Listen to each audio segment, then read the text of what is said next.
Yes, I can see. Okay, right. So I think this should make much more sense now. So when you log into the platform, okay, let me give you a brief context. So this is a pre-canned demo because when I run the live attacks or sequences, it's going to take a lot of time. So it would stretch much more. So what I did is I've done a pre-canned environment and taken some different browsing tabs open for you so that we can be much faster. So the moment you log in, and once this is deployed in your environment, when a first attack is launched, it's going to give you a view of a clear map of what's present in your environment. All right. So these white circles with blue locks, these are different zones in your environment, right? And these are your network security controls, which are present. Maybe this is proxy, this is FireEye, Palo Alto, maybe Cisco, or anything else which you may have present. So it will automatically detect these security controls in your environment by the virtue of native integrations. And these black circles with sort of these icons, these are actually your endpoint actors which are getting deployed.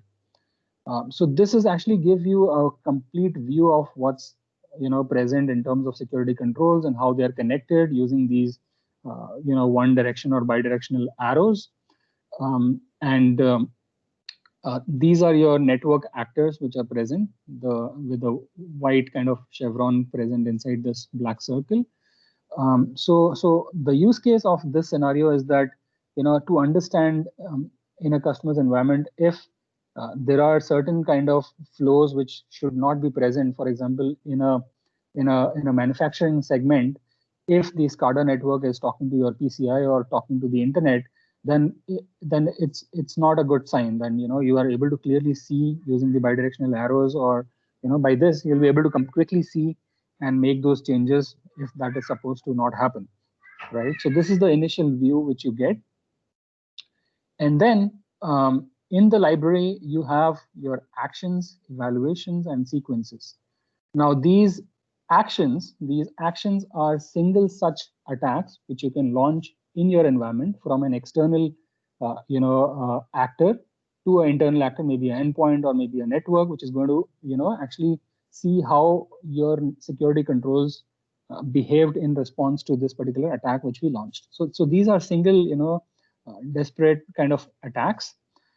What this attack is that it's a rat malware which is leveraging port 53 DNS to do control and command communications, can use TCP or UDP. So when this attack is launched, you will be able to see. So the other good thing is that for your people, it will give you a clear view of what this is with the help of the description. You can assign tags to this with which can be leveraged later on to see and quickly launch these attacks in the form of sequence when you want to test, let's say, PCI, or you want to test against your MITRE attack framework, those kind of things. It is able to give you a clear guidelines in terms of from where to where you should launch this attack, what should be your source and what should be your destination, which OS platforms are getting impacted by this attack, and which are the different dimensions getting used. So if you look at on the left, your dimension filters, you can actually search or segregate these actions, maybe with the help of context of the source or the different action types or the different controls, and maybe from different attack vectors. So there are much many options. Like for example, stage of an attack, you're able to see I want to test whether my security controls are working effectively and detecting and blocking any control and command communications or not. So you can run those actions, club them in the form of a sequence or evaluation, and then run them and see how things are working in my environment, whether they are able to detect or not, or block or not, right? So when okay, so next going on is that these are pre-canned available, such attacks, but that's not all. This is an open platform. You have an option to add your own attacks. For example, you got an email which is malicious and the attachment is malicious. You can leverage that attachment and add that, and you can maybe create your own actions. You can upload PCAPs of files from, maybe you got this information from sort of an open source thread intel platform, or you got it from MISP, or any place. So you can ingest that and create your own actions to see how the real world fire the solution is able to detect or not, your controls are able to detect and block or not. So it's an open platform. Similarly, when we talk about evaluations and sequences, now the example which I gave you of evaluation is sort of a WannaCry one, which is this one. So what we are doing over here is that we are saying that, okay, we're going to test against these 13 plus variants of WannaCry and see how each of these, WannaCry ransomwares, our solutions were able to tackle them. And and when a DNS query happens, and this WannaCry is trying to exploit our SMB and then try to exfiltrate data, as well as trying to try to encrypt the files. So we will be able to see that. So when I click on run of this particular, for example, evaluation, it's going to, okay, so maybe it was present here for some time. Just hold on.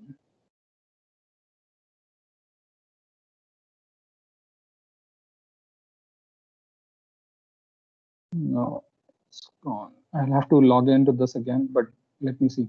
Okay, so the next one is the sequences. Now the sequence is, for example, this sequence could be simulating a complete attack. For example, a phishing email which gets directed to your organization or any organization, that would have a lot of moving pieces. That it would check.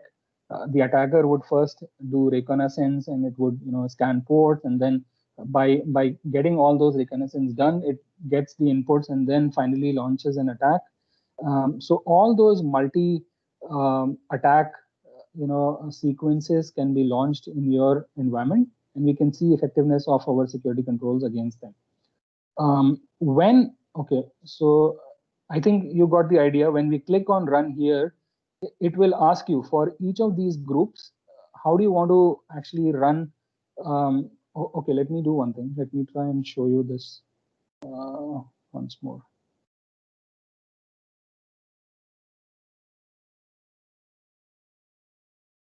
So that the things are clear. 1 second.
All right. So so what's happening here is that the moment I click on run, and it's actually going to ask me, okay, for these three different groups, for malware activity, lateral recon and movement, and the data exfil, these kind of three different groups where we have kind of included different actions or different attacks within these groups. Tell me how you want to launch this attack, from which zone to which zone. So for example, you can say that for malware activity, you can launch, or you can create your source from inside to outside, or similarly assign your lateral recon and movement from inside a desktop zone to the server zone, where a malware would spread from your desktop to the desktop to the server zone. And then finally from exfil, you will be able to, let's say, assign from internal to external. So this is a clear view you will be able to define here. And once you run this, it will kind of take you to this page where a job is run and give you a clear view of what's happened, whether the process or the attack launch was completed or not. It will give you a clear time view. It will show you of a clear block and pass percentage failure rate, and also give you which stages of attack were were successful in terms of the controls were successful in terms of detecting or blocking. So all of these different attacks, you will be able to see which one worked when, and not only that, you will also be able to see what events it generated. Now, for example, this particular Bottlex malware, it blocked the solution deployed, blocked that particular malware. So this could be for two reasons. So now we can set whether if the system detects or prevents, both can be blocked, or any one of them is done, whether detected, still can be called blocked, depending on what your organization's goals are. So once this is blocked, we will also be able to see events related to that. Now you will see events coming in from direct integration with your Polo firewall. That Bottlex word macro was detected by FireEye, by Mandiant Security Validation or Veridian's Director platform. And also you'll be able to see events from your Splunk with the help of the SIM integration. Now these events, although were generated and captured by the director and were also seen by Splunk, but they did not match any rule and did not create any alert to the human agent sitting out there. Now you can also go and see, and maybe with the help of these details, you'll be able to do some fine tuning on your SIM, why the rules did not fire or alerts did not happen. You can do those changes. So this is a pretty neat view of, and then once you have actually done this, multiple sequences, maybe after a month or so, you have kind of reached a certain baseline. Now, what you want to do is that maybe improve on that baseline, maybe do effectiveness validation from time to time and continuously try and improve your posture over a period of time.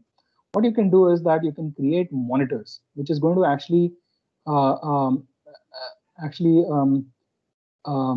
check for any environmental deviations or any advanced analytical and drifts in your environment. So when you create these monitors, you will be able to say that, okay, this particular sequence which I run this continuously from zone A to zone B for X number of times, and then report me if there is any breach due to a new technology being spun up or any new changes which happened by environment due to configuration management or a change management kind of process.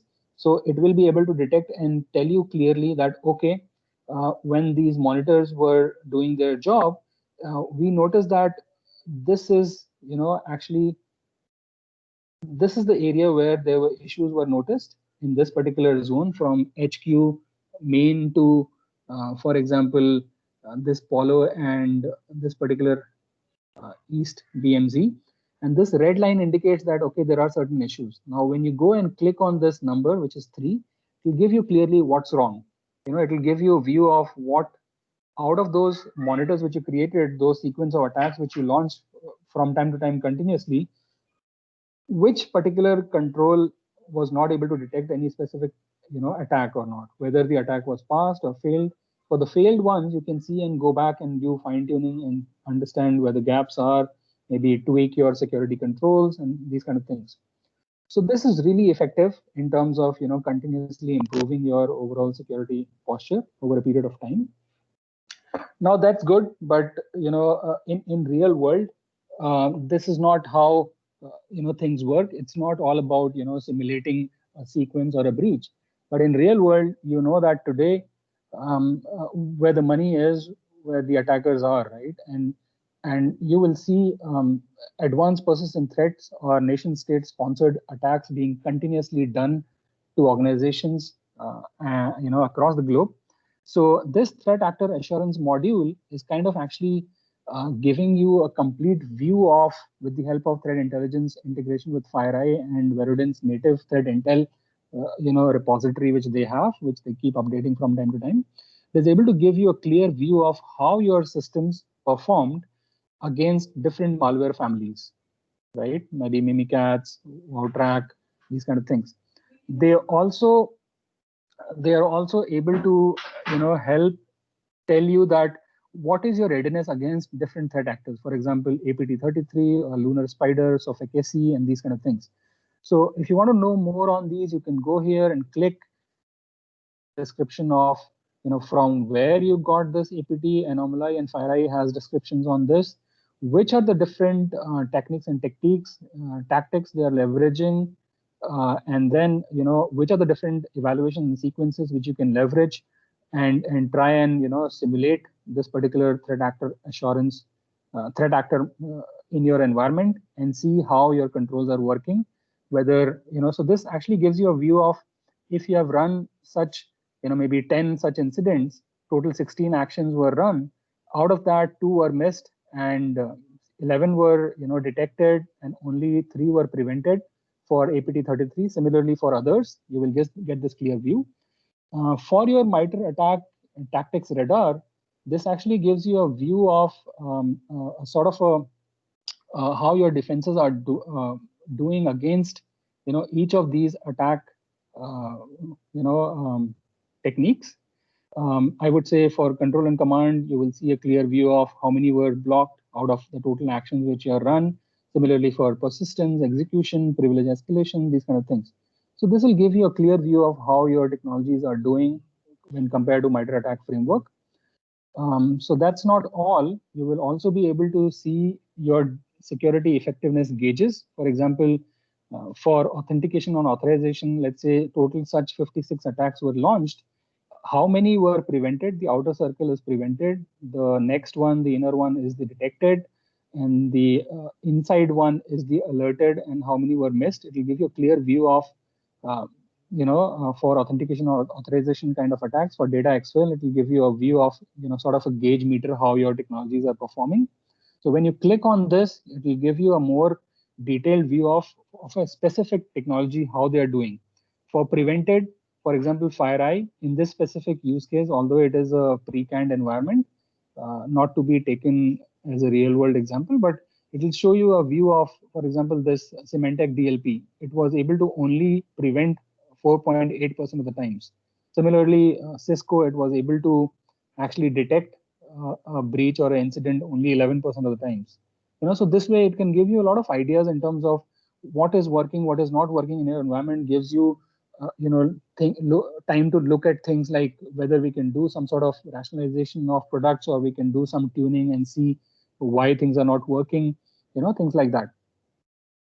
And this is a heat map I was talking about. You will be able to see, how your, security controls doing for your, MITRE ATT&CK framework from different zones. For example, from DMZ to from DMZ DC East to DMZ DC West to, West internal or internal internet network. So to AWS, when you launch these attacks, how your, security controls are performing from best to worst. So this coloring will tell you that, okay, things are working fine here, but not here. One second, sorry. So this heat map can be a very good indication of how you are, performing over a period of time. Similarly, much more detailed view of MITRE ATT&CK framework. One second.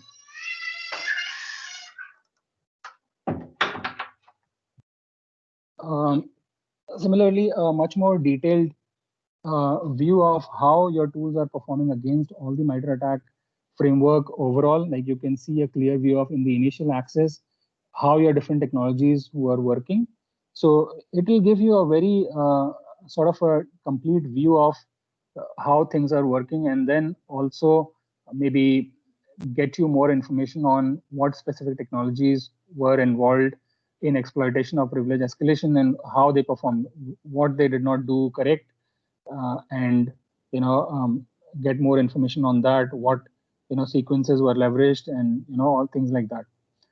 So that's great. So we have seen that how we can continuously do security effectiveness, how we can leverage threat assurance modules, how we can sort of do advanced environmental drift, and then improve the security posture over a period of time using heat maps or things like that. From a reporting perspective, it will give you a view of the total number of attacks executed versus what different behaviors were leverages, what different attack vectors were used, a snapshot of overall what's working, what's not working in terms of prevented, detected, and alerted. Pass-fail count based on your different zones, stage of attacks, attack vectors, different behaviors, and sort of for a different zone-based analysis of out of total attacks, which worked or which did not work, things like that. For different stages of attack, you will be able to see that information. So again, it's sort of more graphical view from a reporting perspective. So yeah, so that's actually pretty much it for my today's demo. So we can open for a few questions, Roshan, if you have.